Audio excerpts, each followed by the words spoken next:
दर्पण से बने प्रतिबिंब को देखते हैं। इसके लिए इसी क्रियाकलाप में अवतल दर्पण के स्थान पर उत्तल दर्पण लगाकर इसे दोहराते हैं। आप देख सकते हैं कि उत्तल दर्पण में बना प्रतिबिंब वस्तु के आकार से छोटा है और सीधा है। साथ ही हम इसे पर्दे पर प्राप्त नहीं कर पा रहे हैं। तो बच्चों, इस प्रकार बने प्रतिबिंब को आभासी प्रतिबिंब कहा जाता है, जिसे पर्दे पर प्राप्त नहीं किया जा सकता। अब हम देखते हैं उत्तल दर्पण के उपयोग। उत्तल दर्पणों का उपयोग वाहनों के पार्श्व दर्पणों या साइड मिरर्स के रूप में किया जाता है। इससे वाहनों के पीछे चल रहे परिवहन को देखने में यह लाभदायक होते हैं। उत्तल दर्पण अधिक क्षेत्र के दृश्य का प्रतिबिंब बनाते हैं। अब हम देखते हैं लेंसों के द्वारा बने प्रतिबिंब। लेंस दो प्रकार के हैं, अवतल लेंस और उत्तल लेंस। जो लेंस किनारों की अपेक्षा बीच में से मोटे प्रतीत होते हैं, उत्तल लेंस कहलाते हैं। उत्तल लेंस उस पर पड़ने वाले प्रकाश को एक बिंदु पर एकत्रित करते हैं, जबकि जो लेंस किनारों की अपेक्षा बीच में से पतले प्रतीत होते हैं, अवतल लेंस कहलाते हैं। अवतल लेंस उस पर पड़ने वाले प्रकाश को फैला देते हैं। बच्चों, लेंस पारदर्शी होते हैं और इनमें से प्रकाश गुजर सकता है। अब हम देखते हैं लेंसों के कुछ उपयोग। लेंस का उपयोग ऐनकों में किया जाता है। लेंस का उपयोग अलग अलग दूरबीनों में किया जाता है। इसी तरह लेंस का उपयोग माइक्रोस्कोप में भी किया जाता है। अब हम अवतल दर्पण की तरह उत्तल लेंस के साथ वस्तु की भिन्न भिन्न स्थितियों पर प्रतिबिंब प्राप्त करने का प्रयास करते हैं।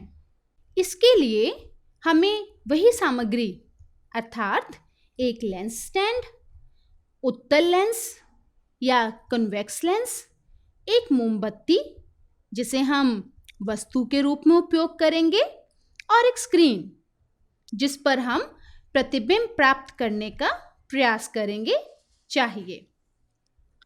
एक अंधेरे कमरे में आप लेंस स्टैंड के ऊपर उत्तल लेंस को रखकर मोमबत्ती की भिन्न भिन्न स्थितियों को देखिए और देखें कि स्क्रीन पर किस प्रकार का प्रतिबिंब प्राप्त होता है। बच्चों, हम देख रहे हैं कि जैसे जैसे मोमबत्ती उत्तल लेंस से एक निश्चित दूरी में जा रही है, तो हमें स्क्रीन पर तीक्ष्ण प्रतिबिंब प्राप्त हो रहा है। यह प्रतिबिंब मोमबत्ती की ज्वाला का है, जो आप देख रहे हैं कि उल्टा है। देखो बच्चों, ध्यान से, जैसे जैसे आप मोमबत्ती को इसके निकट लेकर जाएंगे, यह फैलता जा रहा है, और जैसे जैसे हम इसे लेंस से दूर लेकर जा रहे हैं, तो हमें तीक्ष्ण ज्वाला का प्रतिबिंब प्राप्त हो रहा है, जो कि वस्तु से छोटा और उल्टा है। तो बच्चों, क्योंकि हमने प्रतिबिंब यहाँ स्क्रीन पर प्राप्त कर लिया है, इसलिए यह प्रतिबिंब भी अवतल दर्पण की ही तरह वास्तविक प्रतिबिंब है। इन क्रियाकलापों से हम यह निष्कर्ष निकाल सकते हैं कि अवतल दर्पण और अवतल लेंस, इन दोनों की जो प्रॉपर्टीज हैं, इन दोनों के जो गुण हैं, वह प्रतिबिंब बनाने के लिए एक जैसे हैं, सेम हैं।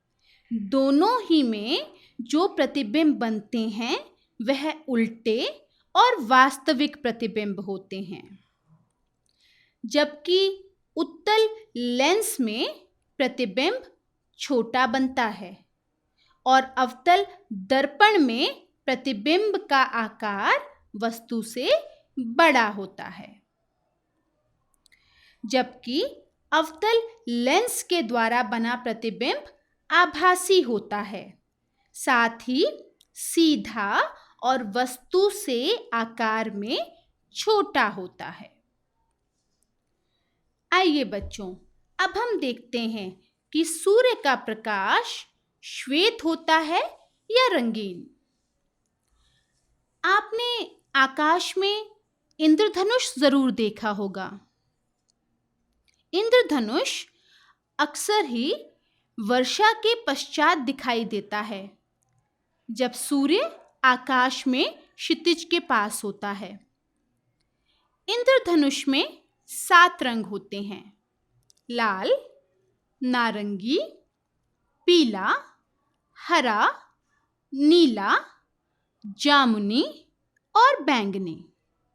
इस प्रकार जब प्रकाश किसी सीढ़ी से परावर्तित होता है तो आपको अनेक रंग दिखाई देते हैं।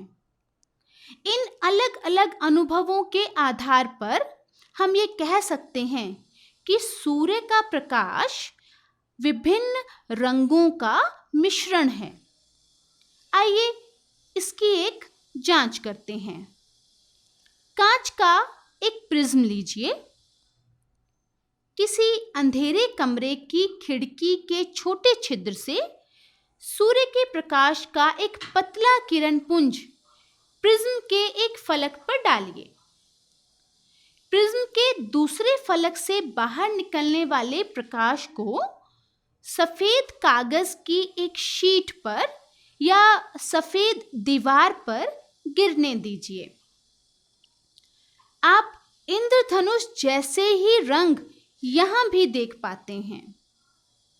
इससे हमें यह पता चल रहा है कि सूर्य के प्रकाश में 7 रंग विद्यमान हैं और सूर्य का प्रकाश श्वेत प्रकाश होता है।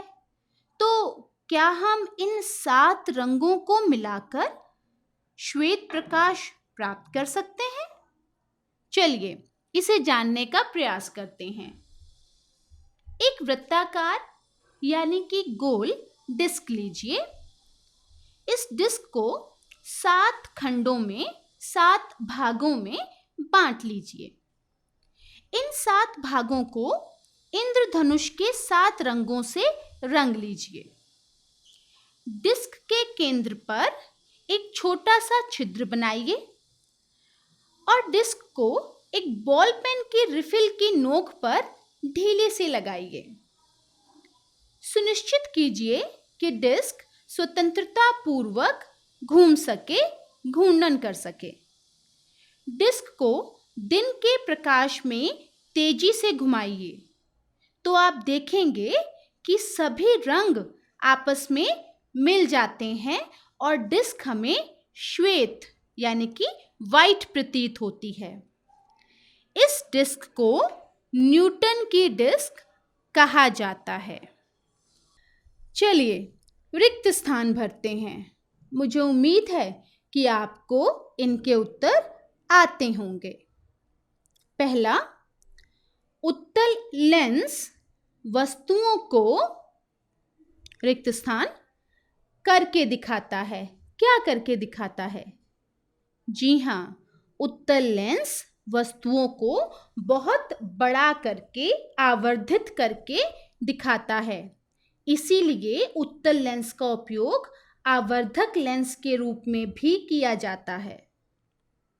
दूसरा, अवतल दर्पण को और क्या कहा जाता है? जी हाँ, शेविंग दर्पण। तीसरा प्रश्न, प्रकाश सदैव सरल रेखा में चलता है, सही या गलत?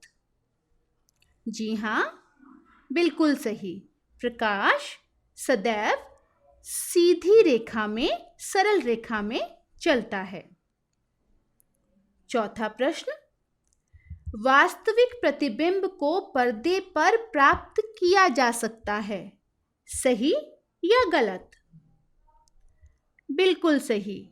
वास्तविक प्रतिबिंब वह प्रतिबिंब होते हैं जिन्हें हम पर्दे पर प्राप्त कर सकते हैं। और आखिरी प्रश्न, बताइए किस प्रकार का लेंस सदैव आभासी प्रतिबिंब बनाता है?